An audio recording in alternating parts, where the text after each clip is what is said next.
What if I told you that mastering one shot could completely transform your pickleball game? Today, we're diving into the backhand roll, the shot that separates intermediate players from advanced competitors. If you're struggling with weak backhand shots that either sail long or crash into the net, then this video is exactly what you need.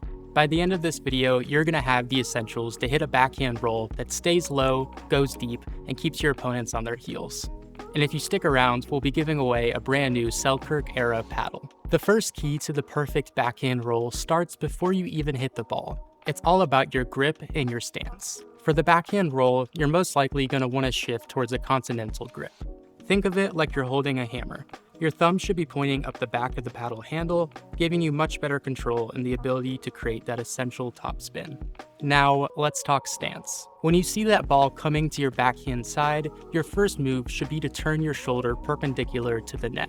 Your left foot, if you're right-handed, should step forward and you should be going slightly across your body. This will give you a nice even stance that allows you to remain in control. And this isn't just about positioning, it's about creating the right kinetic chain to get the most power. Here's the key detail that most people miss. Your weight should start on your back foot and transfer forward onto your front foot as you go about the shot. Think of it like throwing a frisbee. You should be using your whole body and not just your arm. Practice this grip and stance without even hitting the ball first.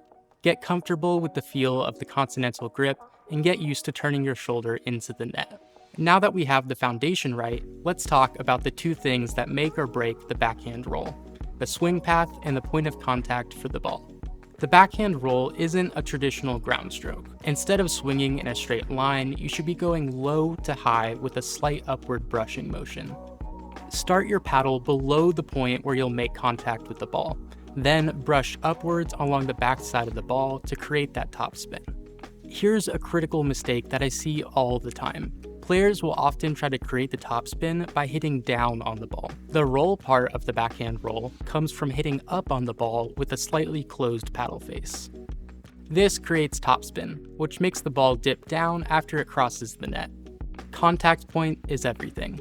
You want to make contact with the ball when it's slightly in front of you and at about waist height. Any higher and you'll lose control, or you should be hitting more of a backhand flick.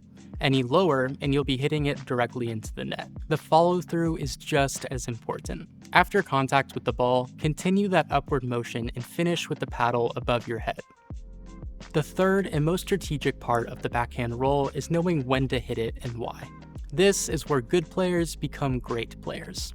First, let's talk about the ideal ball to roll. You want a ball coming at you at medium pace between your knee and waist height. Balls that are too high become overheads or flicks. Balls that are too low become drops or resets. Another important note is that it's easier to hit a backhand roll when the opponent has sliced the ball to you.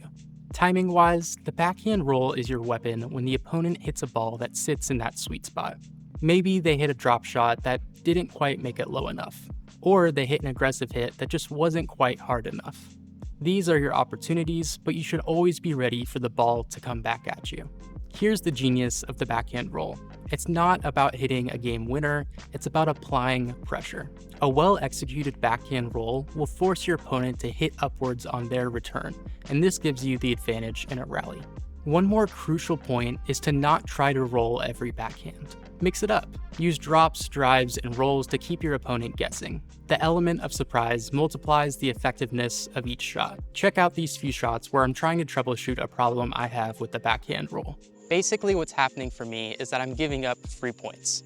Whenever I have the opponents pushed back at the baseline and they're at the back of the court, we're in control of the game.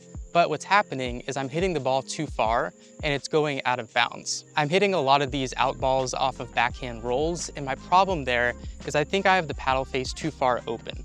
What happens when the paddle face is open is the ball rebounds and goes up, so it's going further and farther out. Whereas if I close it, then it's more likely to rebound and go down. So what I'm gonna do with these drills is really close the paddle face. I'm hitting the ball way too far out, like it's not even close to the court. So when I close the paddle, I'm not worried about it being too short of a ball. There's so much room on the court and near the kitchen that I can hit whenever I close the paddle face instead of rebounding it way off in the distance. I'm trying to be sure to bend my knees because when you go from low to high, you're more naturally making a spin path and you're gonna get more topspin on it.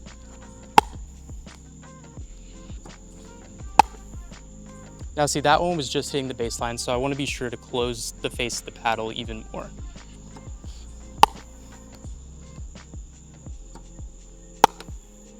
Right now I'm kind of painting that back line, and the goal is to be hitting a little closer to the kitchen. That way I'm less worried about the ball going out. Something a lot of people do is they put a little too much wrist into their backhand roll. This forces it to become a little bit more of a flick, and there's a larger room for error. When you're hitting the roll, you really want your wrist to stay locked. The movement should be in your body and your shoulder.